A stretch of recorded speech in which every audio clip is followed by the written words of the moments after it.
Zaman dahulu dongeng bahari dikisahkan. Sebuah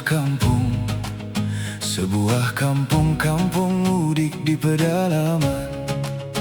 Kepala adat mengadakan perkawinan, arak-arakan 7 malam 7 harian, mengawinkan anak yang perempuan, anak sematawayang yang jadi kesayangan.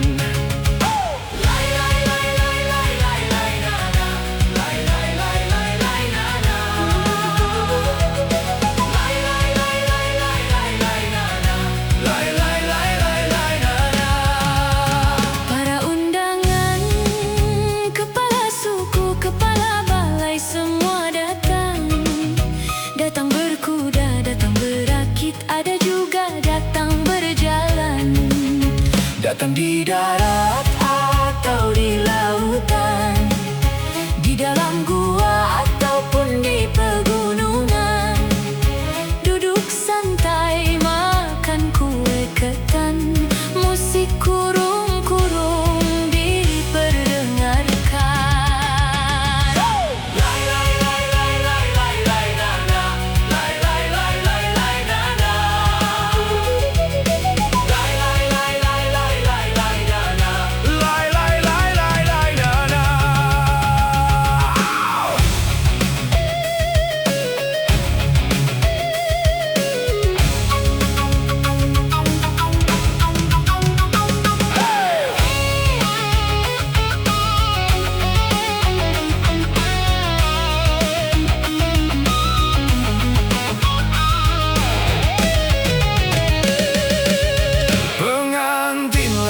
Pengantinnya kini sudah siap datang, berpakaian adat kain batik, air guci bergambar gembang.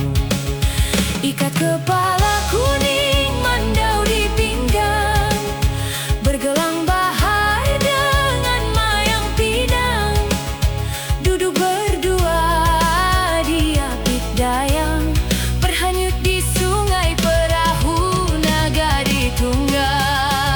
Sampai di liang, sampai di teluk, perahu naga berlenggang. Ekor bergerak, mulut manganga, lidah menjulur, mata terbelalak.